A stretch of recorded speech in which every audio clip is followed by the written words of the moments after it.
तो अभी तक जो है हम लोग सॉल्युबिलिटी के बारे में देख चुके हैं और अब सॉल्युबिलिटी से आगे पढ़ेंगे।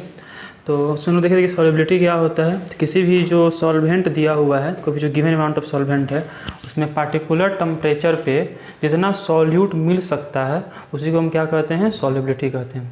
The maximum amount of solute which can dissolve in a given amount of solvent at a particular temperature is called solubility. इसके बारे में हम डिटेल्स पिछले वीडियो में बात किए हुए थे और हम लोग भी बात किए थे कि what is saturated solution and what is unsaturated solution. उसके बाद क्या प्रभाव होता है हीटिंग का या कूलिंग का, वो भी हम लोग देख चुके थे। तो आज के वीडियो में हम लोग जो है बात करेंगे कि solubility of gas liquid solution और फिर हम लोग बात करेंगे अबाउट वेपर प्रेशर। ठीक है, तो चलो पहले हेडिंग डालिए, solubility of gas liquid solution. Solubility of gas liquid solution, solubility of gas liquid solution. तो मतलब इसमें क्या होगा कि सॉल्वेंट जो होगा वो लिक्विड फॉर्म में होगा। सॉल्वेंट किस फॉर्म में होगा, लिक्विड फॉर्म में, और गैस जो होगा ये किस फॉर्म में होगा, सॉल्यूट फॉर्म में। तो इसी का हमको सॉल्युबिलिटी देखना है। पिछले क्लास में हम लोग क्या पढ़े थे, सॉलिड लिक्विड सॉल्यूशन का सॉल्युबिलिटी पढ़े थे। सॉलिड लिक्विड सॉल्यूशन का सॉल्युबिलिटी हम लोग पिछले क्लास में पढ़े थे। वहाँ हम लोग ये देखे हुए थे कि अगर किसी सॉल्वेंट में और अधिक सॉल्यूट मिल सकता है उसको हम क्या कहते हैं, अनसैचुरेटेड सॉल्यूशन कहते हैं। और जिस सॉल्वेंट में और अधिक सॉल्यूट नहीं मिल सकता है उसको हम कहते हैं सैचुरेटेड सॉल्यूशन। देखे थे हम लोग कि हीट करने पर जो सैचुरेटेड सॉल्यूशन है वो कैसा हो जाता है, अनसैचुरेटेड हो जाता है, और कूलिंग करने पर जो अनसैचुरेटेड सॉल्यूशन है वो कैसा हो जाता है, सैचुरेटेड हो जाता है। उसके बाद हम लोग आज बात करेंगे कि solubility of gas liquid solution. देखिए मान लीजिए कि ये अगर कोई हमारे पास बीकर दिया हुआ है, कोई ट्यूब दिया हुआ है, इसके ऊपर से हम क्या कर रहे हैं, इसमें पिस्टन लगा के एक्सटर्नल प्रेशर दे रहे हैं। ये मान लो कि लिक्विड है, ये क्या है, लिक्विड है। इसके ऊपर यहाँ पर गैस है, इसके ऊपर ये क्या है, गैस है। इसके ऊपर से हम क्या कर रहे हैं, इसको दे रहे हैं एक्सटर्नल प्रेशर, एक्सटर्नल प्रेशर। अब बताओ जब इसको हम प्रेशर देंगे तो जो गैस की सॉल्युबिलिटी है लिक्विड में वो बढ़ जाएगी कि घट जाएगी।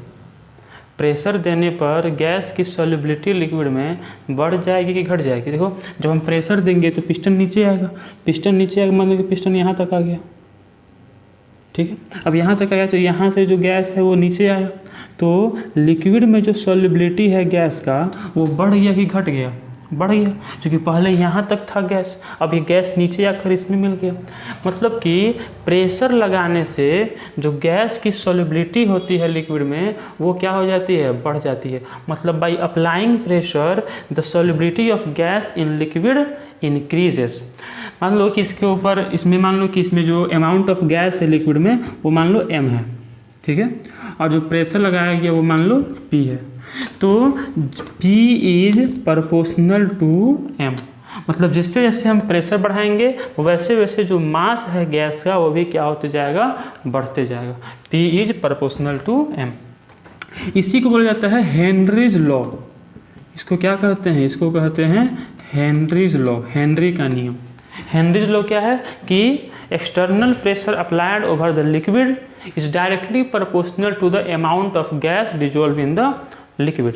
कि किसी भी लिक्विड के ऊपर जो प्रेशर लगाया जाता है वह लिक्विड में जो गैस के अमाउंट प्रेजेंट है उसके कैसा होता है, डायरेक्टली प्रोपोर्शनल होता है।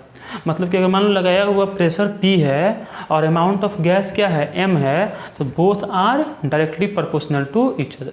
अब देखो यहाँ से जब प्रोपोर्शनलिटी का साइन हटेगा तो यहाँ एक कांस्टेंट आ जाएगा, कांस्टेंट आ जाता है यहाँ पर KH, और इस KH को कहा जाता है हेनरीज कांस्टेंट। KH को क्या कहा जाता है, KH को कहा जाता है हेनरीज कांस्टेंट। तो P इक्वल टू क्या हो गया, KH इंटू M, ठीक है, इसको बोलते हैं हेनरीज कांस्टेंट। तो हेनरीज लॉ क्या समझ में आया कि किसी भी लिक्विड के ऊपर जो प्रेशर लगाया जाता है वो प्रेशर लिक्विड में मौजूद जो गैस है उसके डायरेक्टली प्रोपोर्शनल होता है। इसी को हेनरीज लॉ कहा जाता है। मान लो लगाया गया प्रेशर P है और लिक्विड में गैस के अमाउंट M है, तो बोथ कैसे होंगे आपस में, इन डायरेक्टली प्रोपोर्शनल होंगे। प्रोपोर्शनलिटी का साइन हटा तो एक कांस्टेंट आ गया, कांस्टेंट कौन आ गया, KH। KH को क्या कहा जाता है, हेनरीज कांस्टेंट कहा जाता है। तो बस यही तक बात है solubility of gas liquid solution का। मतलब कि जैसे जैसे हम प्रेशर बढ़ाएंगे वैसे वैसे सॉल्युबिलिटी बढ़ेगा, इस बात को हेनरीज लॉ कहा जाता है। चलिए इसमें आगे हम लोग बात करते हैं वेपर प्रेशर। तो अभी तक हम लोग क्या क्या देखें, इसमें देखो, इसमें लिखने वाला बात थी वाली ये था हेनरीज लॉ, लिख लिए थे ना इसको, नहीं लिखे तो फिर से लिख लो, लिख सकते हो। देखो यही हेनरीज लॉ है। हेनरीज लॉ क्या है कि भाई applying pressure the amount of gas in the liquid increases, this is known as Henry's law. मतलब P प्रोपोर्शनल M, प्रोपोर्शनलिटी हटेगा तो कांस्टेंट आ जाएगा KH, and KH is known as what, KH is known as Henry's constant, Henry's constant कहते हैं। चलिए अब आगे हम लोग पढ़ेंगे अबाउट वेपर प्रेशर। टॉपिक लिखना vapour pressure, vapour pressure. Topic क्या लिखोगे, वेपर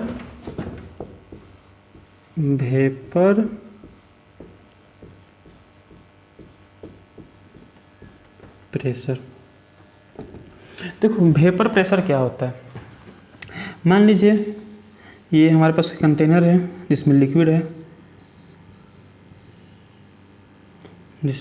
है, और ये मान लो क्लोज्ड कंटेनर है, और ये लिक्विड कैसा है, वोलेटाइल लिक्विड है। हम समझ सकते हैं कि दो तरह के सबस्टांस हो सकते हैं, एक वोलेटाइल सबस्टांस और एक क्या हो सकता है, नॉन वोलेटाइल सबस्टांस। जो इजली वेपर में चेंज हो जाता है उसको क्या बोलते हैं, वोलेटाइल, और जो इजली वेपर में चेंज नहीं होता है उसको क्या कहते हैं, नॉन वोलेटाइल। जैसे वाटर कैसा है, वाटर है वोलेटाइल। शुगर कैसा है, शुगर है नॉन वोलेटाइल। जो इजली वेपर में चेंज हो जाए वो वोलेटाइल, और जो इजली वेपर में चेंज नहीं हो वो क्या हुआ, नॉन वोलेटाइल। तो मान लो कि वोलेटाइल लिक्विड है, अब अगर वोलेटाइल लिक्विड है तो इसका क्या होगा, इसका बनेगा वेपर। तो मान लो इसका बन रहा है वेपर, मान लो H2O ही है, H2O मतलब वाटर। वाटर कैसा होता है, वाटर होता है वोलेटाइल, तो इसका क्या बन रहा है, इसका बन रहा है वेपर। तो इनिशियली जो H2O लिक्विड है वो H2O लिक्विड कन्वर्ट हो रहा है किसमें, H2O वेपर में, ठीक है। मतलब कि शुरू में क्या होगा कि H2O का जो अमाउंट है वो घटेगा, डिक्रीज होगा, क्योंकि ये H2O जो है जो लिक्विड फॉर्म में है ये वेपर में चेंज हो रहा है। इसको क्या बोलते हैं, इसको बोलते हैं इवेपोरेशन प्रोसेस। देखो दो चीज़ें होती हैं, एक होता है इवेपोरेशन, एक होता है वेपोराइजेशन। अगर सरफेस के ऐसे बोलो कि लिक्विड अपने बॉइलिंग पॉइंट पर लिक्विड से गैस में चेंज होता है तो उसको बोलते हैं वेपोराइजेशन। और अगर कोई लिक्विड अपने बॉइलिंग पॉइंट से कम टेम्परेचर पर लिक्विड से गैस में चेंज होता है उसको कहते हैं इवेपोरेशन। बॉइलिंग पॉइंट पर चेंज होता है तो क्या कहते हैं, वेपोराइजेशन। अब बॉइलिंग पॉइंट से नीचे में चेंज होता है तो क्या कहते हैं, इवेपोरेशन। तो यहाँ पर क्या हो रहा है, देखो इसको हीट तो कर नहीं रहे हैं, मतलब इसके सरफेस पर जो लिक्विड मोलिक्यूल है वहीं चेंज हो रहा है वेपर में, है ना। तो शुरू में जो H2O जो लिक्विड है ये घट रहा है, ठीक है, H2O पर बढ़ रहा है। ये देखो जब H2O वेपर ऊपर जाएगा तो जाकर जो कंटेनर का जो वाल है उस वाल से कोलाइड करेगा तो उसका जो एनर्जी है वो घटेगा। जब इसकी एनर्जी घटेगा तो लौट के वापस आएगा। मतलब जब अब कुछ समय बाद क्या होगा कि H2O वेपर भी लिक्विड में चेंज होना शुरू हो जाएगा। शुरू में क्या हो रहा था कि H2O लिक्विड वेपर में चेंज हो रहा था, बाद में क्या हो रहा है कि H2O वेपर चेंज हो रहा है किसमें, H2O लिक्विड में, ठीक है। और इस कंडीशन को बोलेंगे इक्विलिब्रियम कंडीशन। क्या बोलेंगे इसको, इक्विलिब्रियम कंडीशन बोलेंगे। मतलब कि ऐसा एक कंडीशन आएगा जिसमें जितना लिक्विड, जिसमें इतना H2O लिक्विड फॉर्म से वेपर फॉर्म में चेंज हो रहा है उतना ही वेपर लिक्विड में चेंज होना शुरू हो जाएगा। और उस कंडीशन को क्या कहेंगे, इक्विलिब्रियम कंडीशन कहेंगे। और इस इक्विलिब्रियम कंडीशन में देखो इक्विलिब्रियम क्या होता है, जब फॉरवर्ड रेट और बैकवर्ड रेट, मतलब फॉरवर्ड रिएक्शन और बैकवर्ड रिएक्शन दोनों सेम रेट से होता है तो उसको क्या कहते हैं, इक्विलिब्रियम कहते हैं, ठीक है। तो यहाँ पर ये रिएक्शन किस में, इक्विलिब्रियम में है, जो कि यहाँ पर H2O लिक्विड चेंज हो रहा है किस में, H2O वेपर में, और फिर पीछे से जो H2O वेपर में चेंज हो रहा है किस में, H2O लिक्विड में चेंज हो रहा है। इसको बोलेंगे इक्विलिब्रियम कंडीशन। और इस इक्विलिब्रियम कंडीशन में इन वेपर्स के द्वारा H2O लिक्विड के सरफेस पर जो प्रेशर लगाया जा रहा है उसी प्रेशर को कहते हैं वेपर प्रेशर। तो वेपर प्रेशर क्या है, the pressure exerted by vapours on the liquid of surface in equilibrium condition. देखो कंडीशन इक्विलिब्रियम होना चाहिए। इक्विलिब्रियम का मतलब क्या है जितना H2O लिक्विड फॉर्म से वेपर फॉर्म में चेंज हो रहा है, उतना ही H2O वेपर फॉर्म से लिक्विड फॉर्म में चेंज हो तो इसको बोलेंगे इक्विलिब्रियम कंडीशन। जब फॉरवर्ड रेट और बैकवर्ड रेट दोनों सेम रेट से होता है, फॉरवर्ड रिएक्शन और बैकवर्ड रिएक्शन दोनों सेम रेट से होता है, इसको क्या कहते हैं? इक्विलिब्रियम कंडीशन कहते हैं। और इस इक्विलिब्रियम कंडीशन में लिक्विड के सरफेस पर गैसेस के द्वारा जो वेपर्स प्रेजेंट हैं उनके द्वारा जो प्रेशर लगाया जाएगा उसी को क्या कहा जाता है? Vapour pressure. चाहो तो इसको लिख लेना, ठीक है, बोल दे रहे हैं एक बार, वीडियो को पॉज कर लिख लेना इसको। द प्रेशर एक्सर्टेड बाई, लिख लो इसको, लिख लो, the pressure exerted by vapour molecule on the surface of liquid in equilibrium condition is known as vapour pressure. Equilibrium condition में वेपर के मोलिक्यूल के द्वारा लिक्विड के सरफेस पर लगने वाला प्रेशर जो है वो क्या कहलाता है? वेपर प्रेशर कहलाता है। वेपर प्रेशर जो है ये किन किन फैक्टर्स पर डिपेंड करता है? अगर हम बात करें तो वेपर प्रेशर जो है वो बेसिकली 2 फैक्टर्स पे डिपेंड करता है। लिखना है इसको, vapour pressure depends on following 2 factors. Vapour pressure depends on following 2 factors. कौन कौन? तो पहला फैक्टर होता है टेम्परेचर। पहला क्या होता है? टेम्परेचर। और सेकेंड होता है इंटरमोलिक्यूलर फोर्स। सेकेंड होता है इंटरमोलिक्यूलर फोर्स। तो वेपर प्रेशर जो है वह 2 फैक्टर्स पे डिपेंड करता है।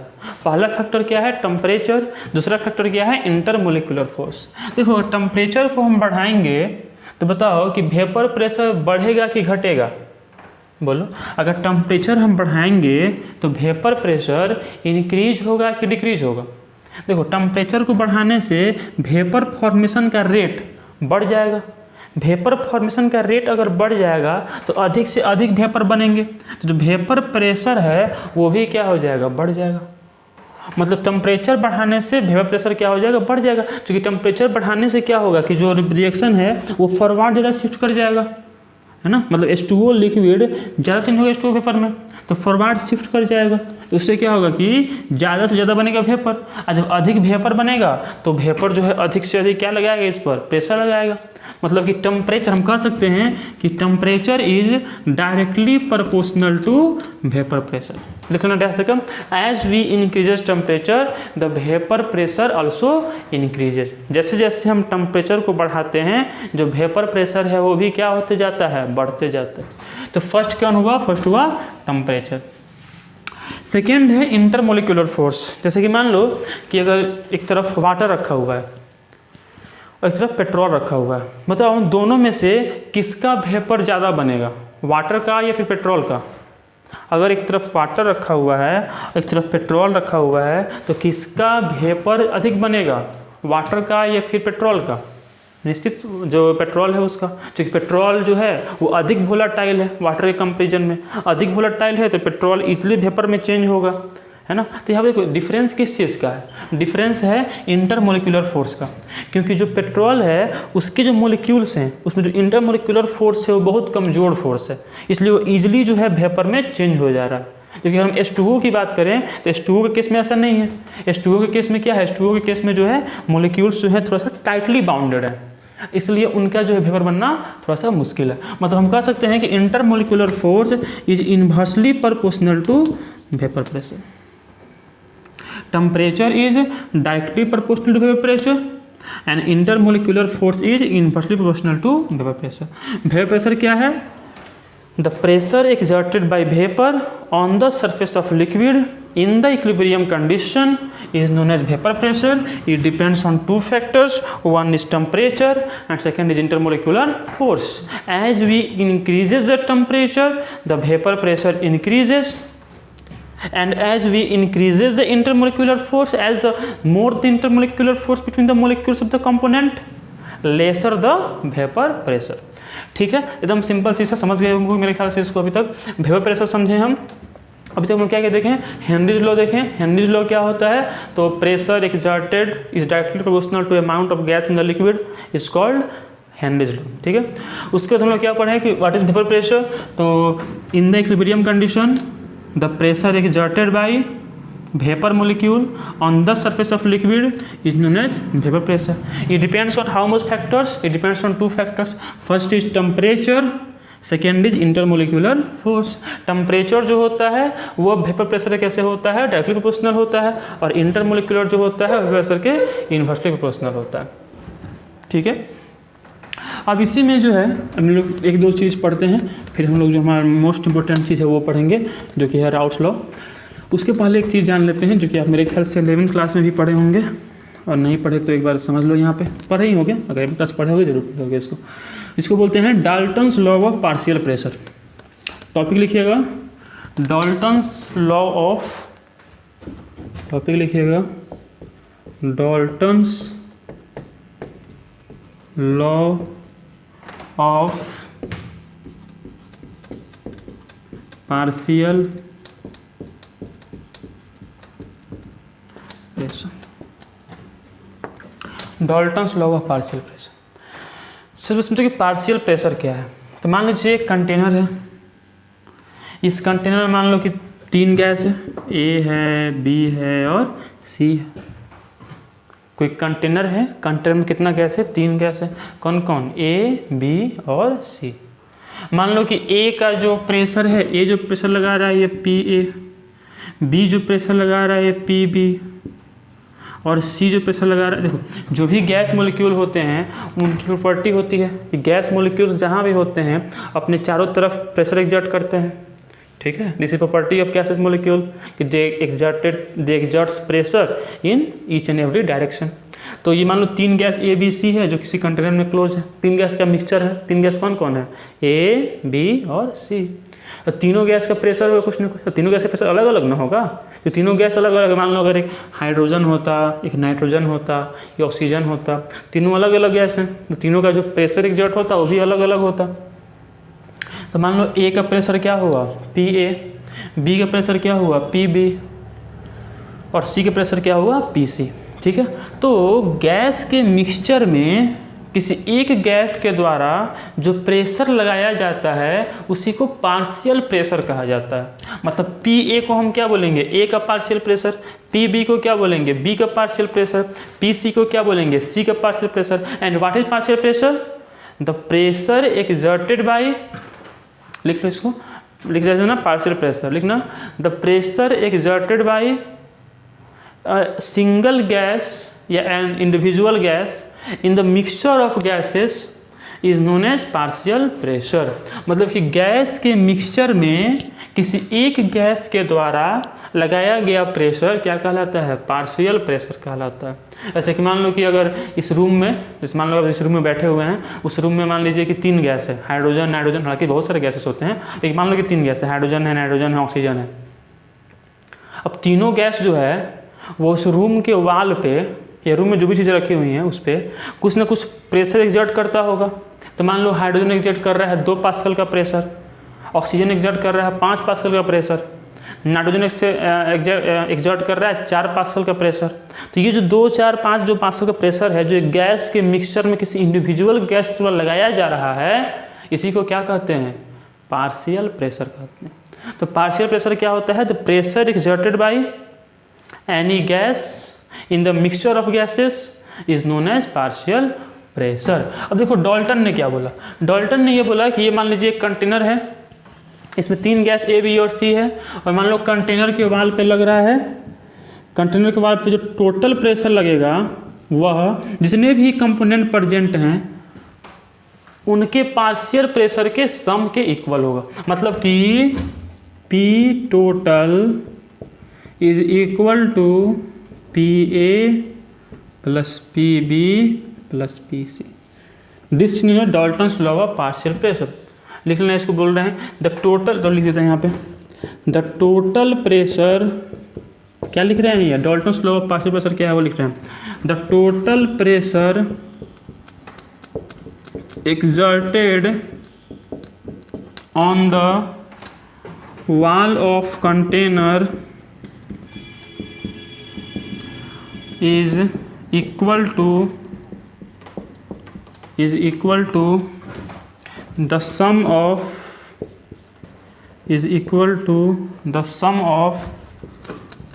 पार्शियल प्रेशर ऑफ गैसेस या partial pressure of all gases present in container. ठीक है, कि कंटेनर के वाल पे लगने वाला जो टोटल प्रेशर है वह जितने भी गैसेस प्रेजेंट हैं उनके पार्शियल प्रेशर के सम के इक्वल होता है। इसी बात को क्या कहा जाता है? Dalton's law of partial pressure कहा जाता है। मेरे ख्याल से समझ गए होंगे आप। ठीक है, मान लो कि अगर दिया होता कि कोई कंटेनर है, इसमें मान लो कि 4 गैस है, ए है, बी है, सी है, डी है। मान लो ए लगा रहा है प्रेशर 2 पास्कल, ये लगा रहा है 4, ये 6, ये 8। तो ये जो 2, 4, 6, 8 है, ये क्या हुआ? ये हुआ पार्शियल प्रेशर। पूछा जाए मतलब इस कंटेनर के वाल पे टोटल कितना प्रेशर लग रहा है, तो डाल्टन्स लॉ क्या बोलता है कि टोटल प्रेशर किसके इक्वल होगा? देखो 2 + 4 + 6 + 8 कितना हो जाएगा? 4 × 6, 6 × 12, 12 और 8 20। तो कितना हो गया प्रेशर यहाँ पे? 20 पास्कल। मतलब the total pressure exerted on the wall of container is equal to the summation of partial pressure of all the gases present in the container। ठीक है, तो अब इसके बाद हम लोग बात करने के राउट्स लॉ के बारे में। इसको लिख लेना, इसको नहीं लिखे होगे तो अभी हम लोग क्या क्या देख लिए कि सॉल्युबिलिटी क्या होता है, देखे थे पिछले वीडियो में। फिर हम लोग देखें कि सैचुरेटेड सॉल्यूशन क्या होता है, अनसैचुरेटेड सॉल्यूशन क्या होता है। ठीक है, हेनरीज लॉ क्या होता है देखें, वेपर प्रेशर क्या होता है, वेपर प्रेशर किन किन फैक्टर्स पर डिपेंड करता है। देखे थे कि 2 फैक्टर्स पर डिपेंड करता है, कौन कौन? टेम्परेचर और एक कौन होता है? Intermolecular force.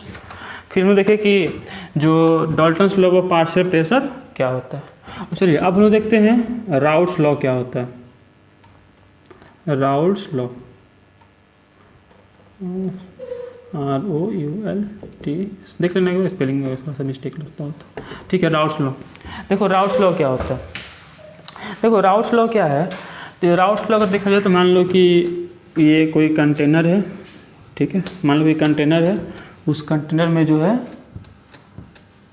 मान लो कि ये कोई कंटेनर है, इस कंटेनर में मान लो कि 2 लिक्विड प्रेजेंट है, एक लिक्विड ए है, एक लिक्विड बी है, और दोनों के दोनों लिक्विड वोलाटाइल लिक्विड है। कैसे लिक्विड है? वोलाटाइल। हम लोगों को पता है कि 2 तरह के लिक्विड होते हैं, वोलाटाइल और नॉन वोलाटाइल। जिनका इजली बन जाता है वेपर उन्हें कहते हैं वोलाटाइल लिक्विड, और जिनका इजली वेपर नहीं बन पाएगा उसे क्या बोलेंगे? Non volatile liquid. तो मान लो कोई कंटेनर है, इसमें 2 लिक्विड हैं, एक है ए, एक है बी, और मान लो कि ये क्लोज कंटेनर है, मतलब यहाँ से वेपर ऊपर बन के नहीं जा सकता। हम लोग क्या देख रहे हैं? हम अभी राउट्स लॉ देख रहे हैं कि राउट्स लॉ क्या होता है। ध्यान से देखिएगा, इंपॉर्टेंट टॉपिक है बहुत। अब आगे जितना भी लेक्चर होगा इस टॉपिक का, इस चैप्टर का, वो सारे लेक्चर जो हैं वो राउट्स लॉ पर ही बेस्ड होंगे, इसलिए ध्यान से बात सुनिएगा। तो मान लो कि एक कंटेनर है, उसमें 2 लिक्विड हैं, एक है लिक्विड ए, एक है लिक्विड बी। ठीक है, अब मान लो कि ए है, बी है, दोनों के दोनों कैसे हैं? वोलाटाइल लिक्विड है। अब दोनों अगर वोलाटाइल है तो दोनों का बनेगा वेपर, यहाँ पे दोनों का वेपर बन के आएगा ऊपर। ठीक है, अब दोनों के जब बनेगा वेपर तो दोनों का पार्शियल वेपर प्रेशर होगा। देखो वेपर जब बनेगा तो वेपर का फिर यहाँ मिक्सचर हो जाएगा ना, ए का भी वेपर हो जाएगा, बी का भी वेपर हो जाएगा। तो ए का जो वेपर प्रेशर होगा उसको क्या बोलेंगे? पार्शियल वेपर प्रेशर ऑफ ए, है ना, क्योंकि वेपर प्रेशर ए का भी बन रहा है और बी का भी बन रहा है, तो मिक्सचर ना हो गया। अब मिक्सचर में किसी एक कंपोनेंट का जो प्रेशर होता है उसको क्या कहते हैं? Partial pressure. अभी हम लोग देखे हैं Dalton's law of partial pressure में। तो मान लो कि ए का यहाँ पर जो वेपर प्रेशर है वह PA है, और बी का जो वेपर प्रेशर है वह PB है। ठीक है, PA को क्या बोलेंगे? PA को बोलेंगे partial vapour pressure of A, partial vapour pressure of A. और PB को क्या बोलेंगे? Partial vapour pressure of B, partial vapour pressure of B. तो ए का जो वेपर प्रेशर है वो PA है, और बी का जो है वो PB है। PA is a partial vapour pressure of A and PB is a partial vapour pressure of B.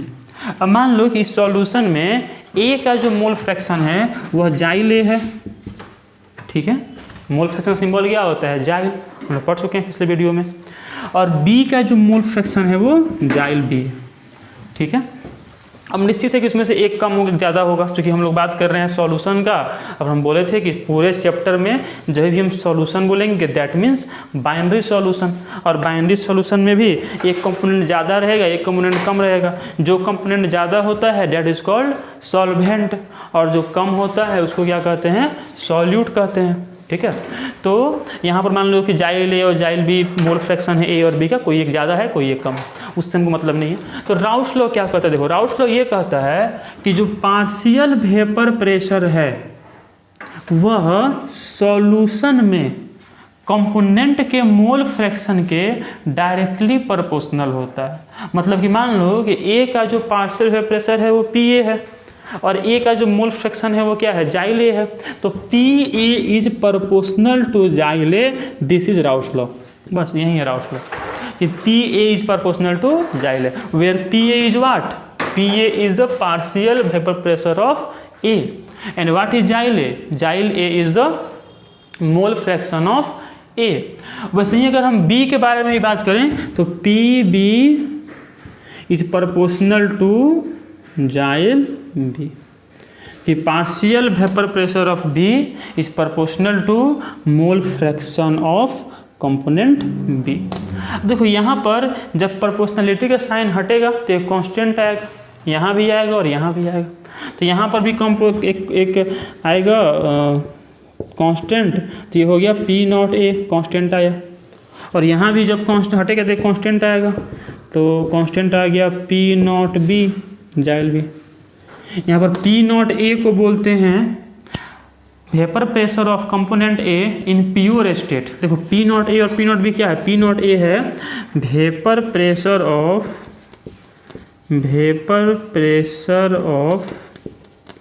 Component A in pure state.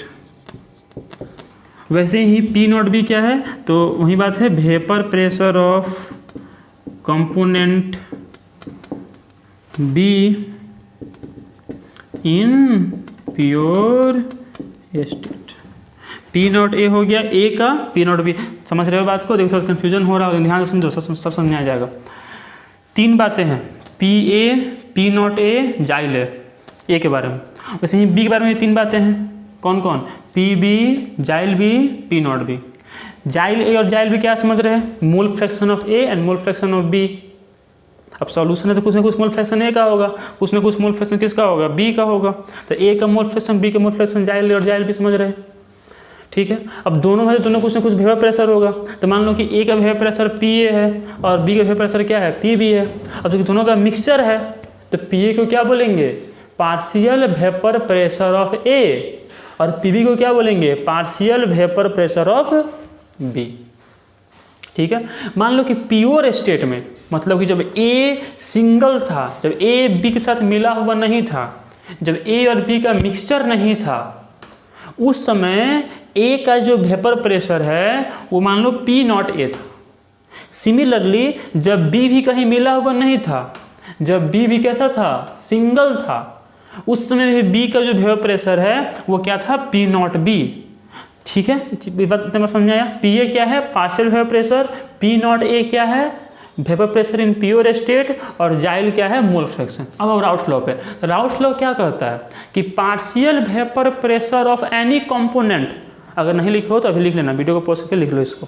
Partial vapour pressure of any component is directly proportional to mole fraction of that component in the solution. Partial vapour pressure of any component is directly proportional to mole fraction of that component in the solution। मतलब अगर P A partial vapour pressure है A का, और अगर P B partial vapour pressure है B का, और अगर ए का मोल फ्रैक्शन जाइल ए है और बी का मोल फ्रैक्शन जाइल बी है, तो पी ए प्रोपोर्शनल जाइल A and P B proportional जाइल बी। अब यह भी जब प्रोपोर्शनलिटी के साइन था तो कांस्टेंट आ गया पी नॉट ए और पी नॉट बी, तो इसको भी हम राउट्स लॉ बोल सकते हैं। इसको किस तरह से पढ़ेंगे, इसको लिखना भी हम बोल रहे हैं वो बात लिखना, वीडियो को पॉज करके लिखना है इसको, कि partial vapour pressure of any component is equal to multiplication of vapour pressure of that component in pure state to the mole fraction of that component in the solution. ऐसे मान लो P A हो गया partial vapour pressure of A, P not A हो गया vapour pressure of A in pure state, जाइल A हो गया mole fraction of A, so we can say that P A is equal to P not A into जाइल A. This is known as what, Raoult's law. So what is Raoult's law, again अगर नहीं लिखो तो लिख लेना इसको। दो तरह से हम राउट्स लॉ बोल सकते हैं कि partial vapour pressure of any component is directly proportional to mole fraction of that component in the solution. पहले 2-3 बार बोल चुके हैं, लिखना तो लिख लेना इसको, लिखना जरूर इंपॉर्टेंट है, राउट्स लॉ बहुत इंपॉर्टेंट है। सेकेंड क्या बोल सकते हैं इसको कि partial vapour pressure of any component is equal to multiplication of that component in the pure state to the mole fraction of that component in the solution. This is known as what? This is known as Raoult's law. ठीक है, तो P A equal to कितना हो गया, P not A into जाइल ए, P B is equal to क्या हो गया, पी नॉट बी इंटू जाइल बी। चलो यहाँ पर थोड़ा सा डाल्टन्स लॉ भी यूज़ कर लेते हैं तो और थोड़ा सा चीज़ें क्लियर होंगी। देखिए कुछ नहीं करना है, राउल्ट्स लॉ में केवल अगर आपको याद है कि P A equal to P not A into जाइल ए और P V equal to P not be into जाइल में, तो फिर बाकी सब चीज़ आप खुद से भी जोड़ सकते हैं, है ना। मान लो पता है कि मान लो कि एग्जाम में से भी आ सकता है कि what is the mathematical form of Raoult's law, तो मैथमेटिकल फॉर्म राउट्स लॉ का क्या हो जाएगा, P A equal to P not A into जाइल ए, बस बात खत्म। 1 मार्क्स में क्वेश्चन बन सकता है। या इसी को अगर 2 मार्क्स में पूछ दे तो फिर हम क्या बोल सकते हैं कि partial vapour pressure of any component is equal to the multiplication of vapour pressure of that component in the pure state to the mole fraction of that component in the solution. पहले जो बोल चुके हैं, लिखना हो तो लिख लेना इसको। चलो अब इसमें हम लोग यूज करेंगे डाल्टन्स लॉ। तो देखो, तो पी ए इजकल टू क्या हुआ है, पी नॉट ए इंटू जाइल ए, और पी वी इजकल टू क्या हो जाएगा, पी नॉट बी इंटू जाइल b. This is what, Raoult's law, this is Raoult's law. P A is equal to P naught A into Jail A and P B is equal to P naught B into Jail B. So now come to the Dalton's law of partial pressure. Dalton's law of partial pressure. What it says? It says that the total pressure is equal to the summation of or sum of the partial pressure of all the component present in the mixture. और हम लोग के case में हमेशा यहाँ पर कितने component present रहेंगे, 2 ही component. That's why we call it binary solution because only 2 components are present in that mixture, one is A and other is B. So according to Dalton's law of partial pressure we can say that total vapor pressure is equal to partial vapor pressure of A and partial vapor pressure of B. So what is PA? PA is equal to P naught A into Jail A. So we can say PA is equal to P naught A into Jail A. And what is PB? PB is P naught B into Jail B. So PB is equal to P naught B into Jail B. Okay. Now we know that Jail A plus Jail B is equal to 1. हम लोग इस बारे में बात की थी second video में कि किसी भी सॉल्यूशन में जितने भी कंपोनेंट होते हैं उनके मोल फ्रैक्शन का सम कितना होता है, 1 होता है। If there are 2 component 1 A and B and if mole fraction of A is Jail A and of B is Jail B, so Jail A plus Jail B is equal to 1. So we can say that Jail A is equal to what, 1 minus Jail B, है ना। और similarly Jail B भी क्या हो जाएगा, 1 minus Jail A। मान लो कि दिया हुआ है कि 2 कंपोनेंट A और B प्रेजेंट है जिसमें A का मोल फ्रैक्शन 0.4 है, so what will be mole fraction of B, A का 0.4 है, दोनों का सम कितना होना है 1, तो एक का 0.4 है, सेकेंड का क्या होगा 0.6, ठीक है। तो ठीक है, तुमको पता है कि जाइल A is equal to 1 minus जाइल B, उसको यहाँ पर रिप्लेस कर दें थोड़ा सा, तो क्या लिख देंगे यहाँ पर P नॉट A इंटू जाइल एक जगह क्या आ जाएगा 1 माइनस जाइल B is plus P not B into जाइल B।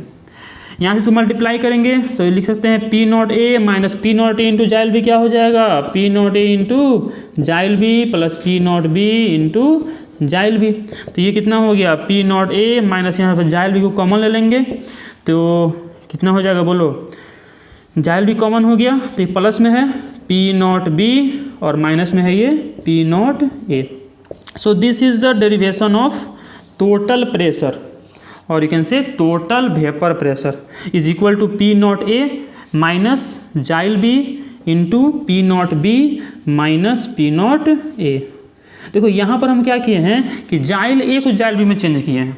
आप लोग के लिए होमवर्क एक रहेगा कि क्या कीजिएगा कि जाइल बी को जाइल ए में चेंज करना, ठीक है, मतलब जाइल ए जैसे है वैसे रहने देना, जाइल बी की जगह क्या लिखना, 1 माइनस जाइल ए लिखना।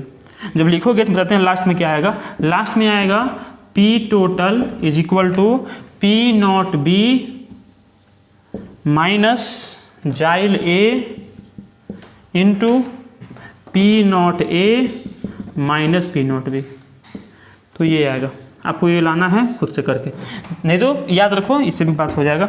अगर मतलब किसी भी क्वेश्चन में अगर आपको दो कंपोनेंट का जो प्योर स्टेट वेपर प्रेशर है वो दिया हुआ हो कि प्योर स्टेट में उनका वेपर प्रेशर कितना हो, अगर वो दिया हुआ हो और किसी भी एक कंपोनेंट का मोल फ्रैक्शन दिया हुआ हो तो हम उस सॉल्यूशन का टोटल वेपर प्रेशर क्या होगा वो हम लोग फाइंड कर पाएंगे इन फार्मूला से।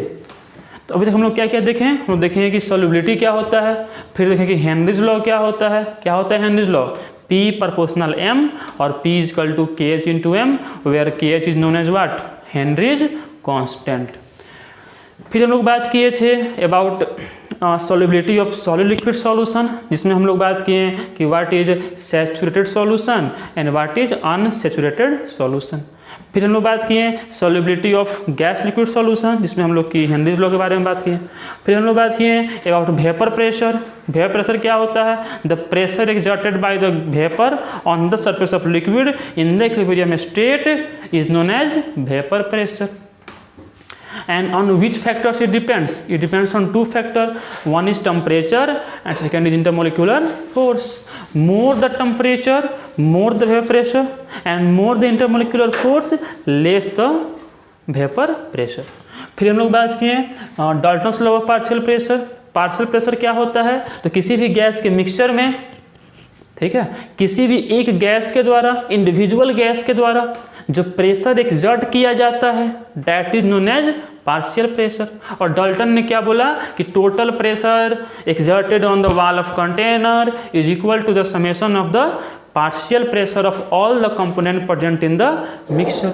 फिर हम लोग बात किए अबाउट राउट्स लॉ कि राउट्स लॉ क्या होता है, तो P A equal to P not A into जाइल ए और P B is equal to P not be into जाइल बी, और यहाँ से चीज़ें आई। ठीक है, तो आज की वीडियो यहीं पे ख़त्म करते हैं। नेक्स्ट वीडियो में हम लोग इस पर एक क्वेश्चन करेंगे, ये हम इसलिए छोड़ रहे हैं क्योंकि आप खुद से कीजिएगा।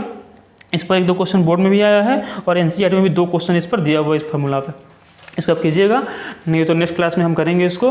और हम लोग इसमें अब आगे पढ़ेंगे राउट्स लॉ के आधार पर सॉल्यूशन 2 टाइप के होते हैं, आइडियल सॉल्यूशन और एक होता है नॉन आइडियल सॉल्यूशन। तो उसके बारे में हम लोग पढ़ेंगे नेक्स्ट क्लास में। उसमें हम लोग देखेंगे कि जो सॉल्यूशन राउट्स लॉ को फॉलो करता है that is known as ideal solution, और जो फॉलो नहीं करता है that is known as non ideal solution. उसके बारे में हम लोग नेक्स्ट क्लास में बात करेंगे। तब तक के लिए पढ़ाई करते रहें, धन्यवाद।